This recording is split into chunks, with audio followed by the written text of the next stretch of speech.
I guess Donald Trump was eager to counter the impression in Michael Wolff's book that he is irascible, mentally small, and possibly insane.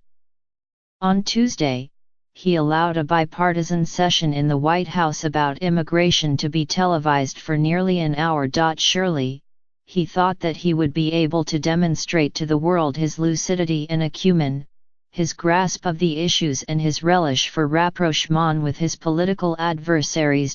But instead what came through was the image of a man who had absolutely no idea what he was talking about, a man who says things that are 180 degrees from the things he has said before, a man who has no clear line of reasoning, a man who is clearly out of his depth and willing to do and say anything to please the people in front of him. He demonstrated once again that he is a man without principle, interested only in how good he can make himself look and how much money he can make. Yes, he has an intrinsic hostility to people who are not white, particularly when they challenge him, but as a matter of policy, the whole idea of building a wall for which Mexico would pay was just a cheap campaign stunt to, once again, please the people in front of him. Trump is not committed to that wall on principle.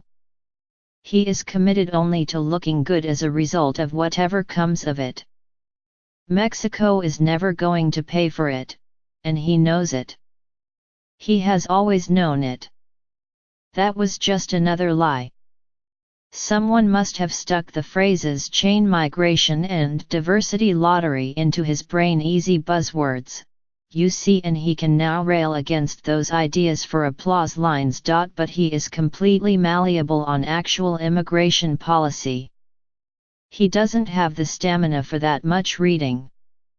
Learning about immigration would require reading more words than would fit on a television news cheerin'. If Donald Trump follows through with what he said during that meeting, his base will once again be betrayed. He will have proved once again that he was saying anything to keep them angry, even telling lies. He will have demonstrated once again his incompetence and unfitness. And once again, they won't care. That is because Trump is man as message, man as Messiah.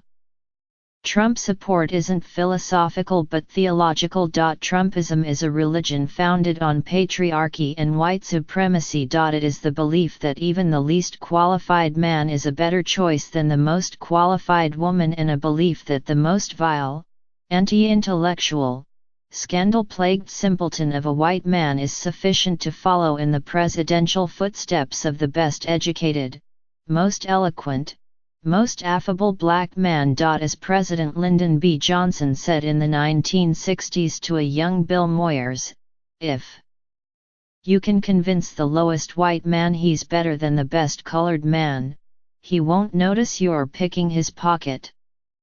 Hell, give him somebody to look down on, and he'll empty his pockets for you.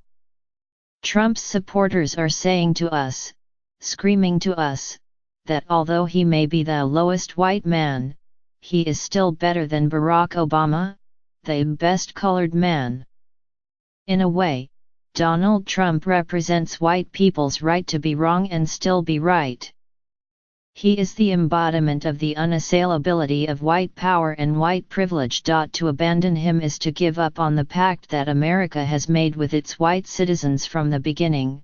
The government will help to underwrite white safety and success, even at the expense of other people in this country, whether they be Native Americans, African Americans or new immigrants.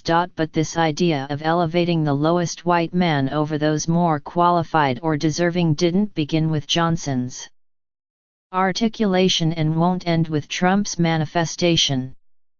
This is woven into the fabric of the flag. As I have written here before, when Alabama called a constitutional convention in 1901, Emmett O'Neal, who later became governor, argued that the state should lay deep and strong and permanent in the fundamental law of the state the foundation of white supremacy forever in Alabama, and as part of that strategy he argued, "I don't believe it is good policy to go up in the hills and tell them that Booker Washington or Council or anybody else is allowed to vote because they are educated.